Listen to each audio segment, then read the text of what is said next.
नभ स्वर नभ सुत देव पवन अभिनंदन वंदन कोटि नमन। जय नभ स्वर नभ सुत देव पवन अभिनंदन वंदन कोटि नमन।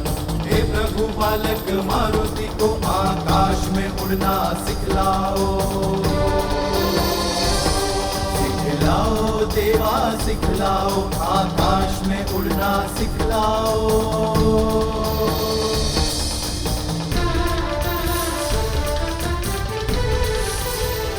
मारुति का हाथ पकड़ लो प्रभु, अपने हाथों से उठाओ प्रभु,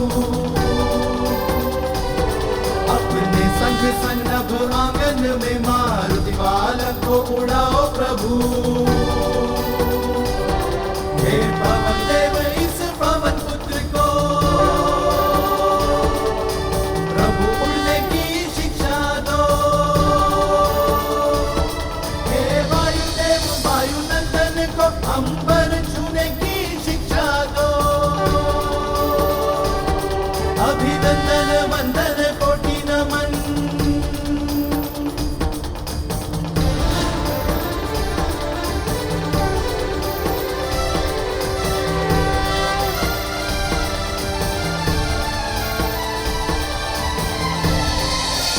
हे बालक पिता पवन देव, कहाँ हैं आप?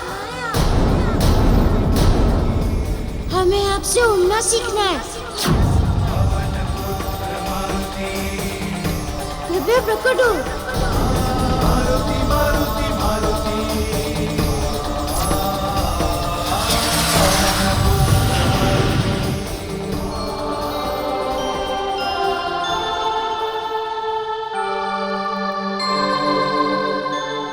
मारुति, हम तुम्हारे सामने हैं पुत्र।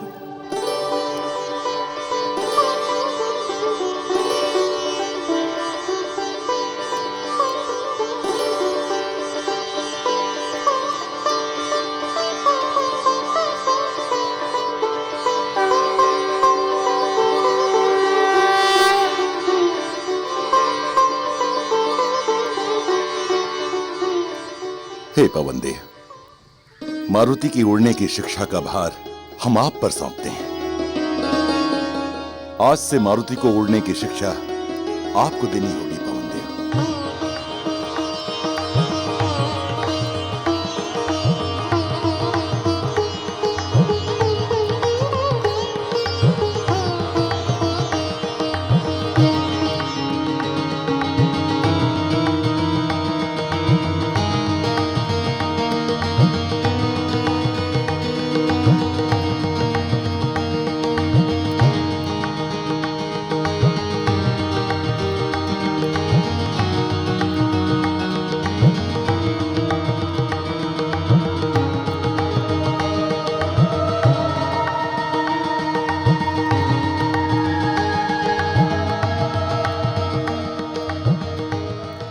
महाराज केसरी, आज से मारुति हमारे सानिध्य में ही उड़ने की शिक्षा ग्रहण करेगा। हमने वचन दिया था कि उनको अपनी दिव्य शक्तियां देंगे, किंतु आपको हमें एक वचन देना होगा। आज्ञा दें कुल देवता। आज से मारुति पर आपका अधिकार तब तक नहीं होगा जब तक उसके उड़ने की शिक्षा पूरी नहीं हो जाती।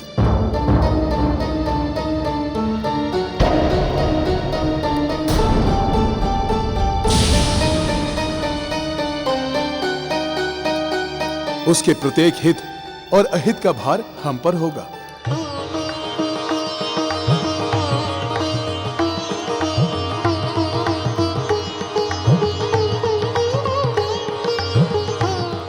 हे पवन देव, आपने सदा हमारी संकट काल में सहायता की है। जो आप कहेंगे वो स्वीकार है प्रभु।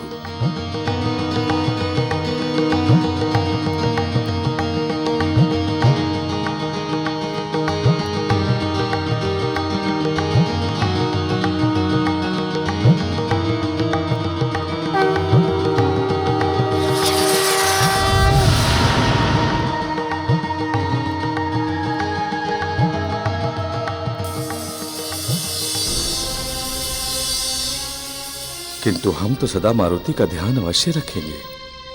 किसी के भरोसे कैसे छोड़ सकते हैं हम अपने हृदय के टुकड़े को।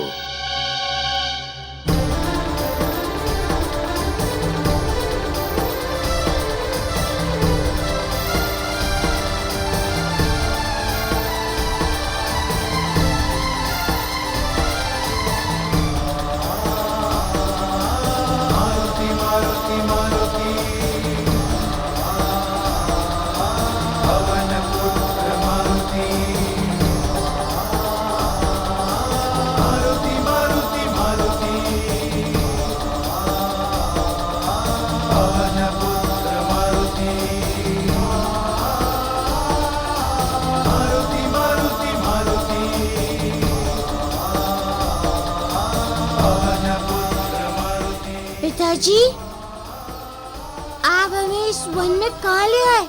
आप तो हमें उड़ने की शिक्षा देने वाले हैं। मारुति, उड़ने से पहले कुछ बातों का ज्ञान होना आवश्यक है। यही बताने के लिए हम तुम्हें यहाँ लाए हैं। अवश्य पिताजी, मैं ध्यान से सुनूंगा। मारुति, इस संसार में उड़ने के लिए वायु का सहयोग आवश्यक होता है और इस कार्य में वायु का साथ 49 मारुत देते हैं, जिनके भिन्न भिन्न कार्य होते हैं। भिन्न भिन्न कार्य? वो कैसे पिताजी?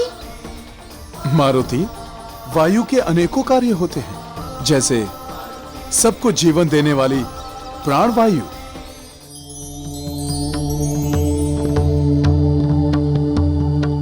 जो सांस हम छोड़ते हैं अपान वायु,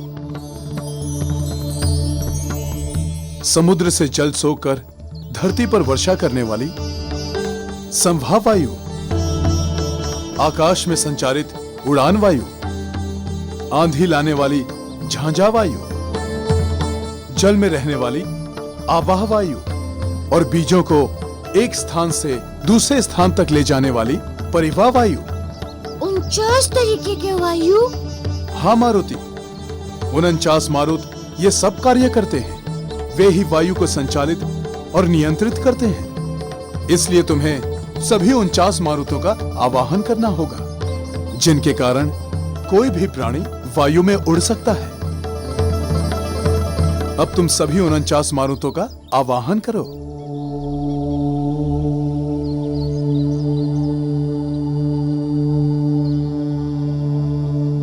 हे पूज्य मारुत देवताओं, आप सब मुझे दर्शन देकर अनुग्रहित करें। मैं पवन पुत्र मारुति आपका आह्वान करता हूँ।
हमारे लिए क्या आज्ञा है देव? प्रिय मारुत गणों, ये मारुति है, मेरा धर्मपुत्र।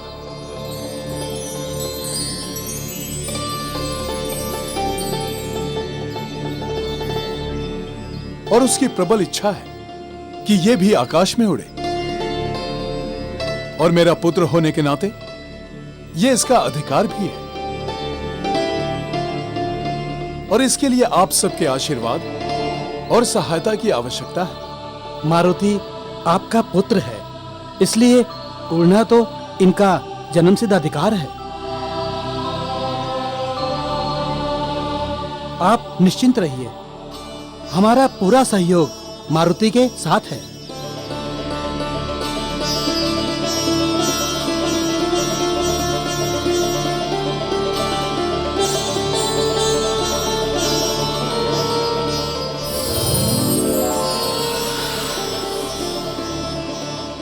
पिताजी, आज से आप मेरे गुरु भी हो गए। वैसे भी हर पिता जाने अनजाने में अपने पुत्र का गुरु ही होता है।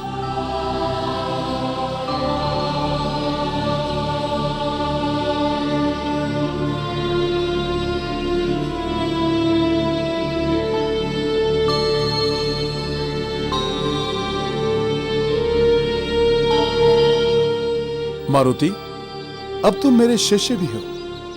आज से तुम्हारे उड़ने की शिक्षा प्रारंभ होती है।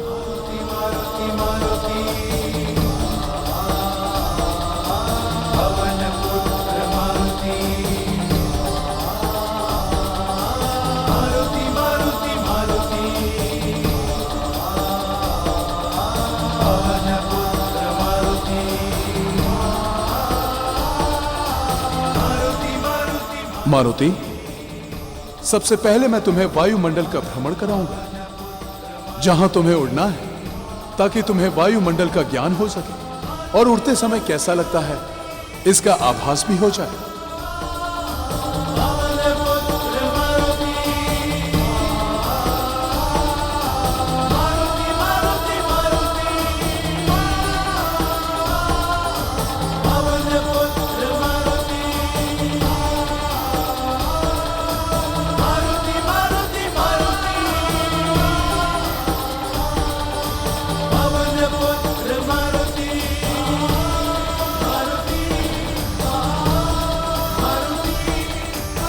हम अपने प्रिय नाती को कभी भी यूं अकेला नहीं छोड़ेंगे पवन देव। उसकी सुरक्षा हेतु सदैव उसके साथ बने रहेंगे।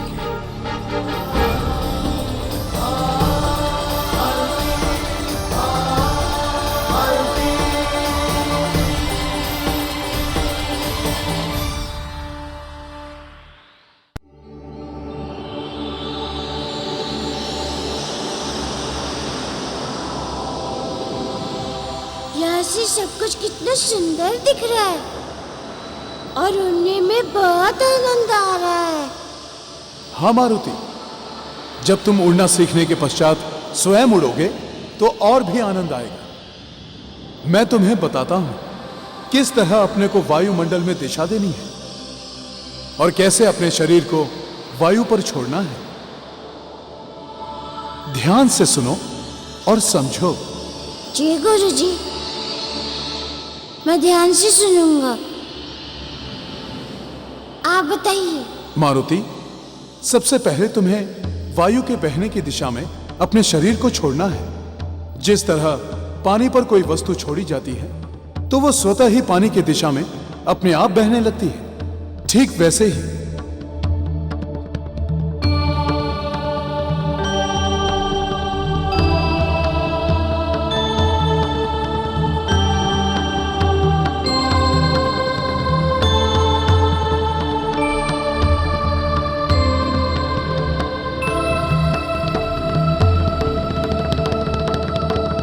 गुरुदेव, बहुत आनंद आ रहा है। लग रहा है जैसे मेरा शरीर है ही नहीं, मैं सूखे पत्ते की तरह उड़ रहा हूँ। मारुति, अब तुम अपने भीतर की वायु को बाहर की वायु के समानांतर बनाने का प्रयास करो। इससे तुम वायु को नियंत्रित कर सकोगे और मन चाहे दिशा में उड़ सकोगे।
समझ गया गुरुदेव। अब मैं उड़ सकता हूँ। आप मुझे छोड़ दीजिए। नहीं मारुति, अभी तुम्हारा अभ्यास पक्का नहीं हुआ है। गुरुदेव, मैं उड़ सकता हूँ। अब देखिए, मैं वायु को समांतर बनाता हूँ, तब आप छोड़ देना। ठीक है मारुति, सबसे पहले तुम अपने भीतर वायु का आभास करो और अपने शरीर को वायु के समान हल्का होने दो।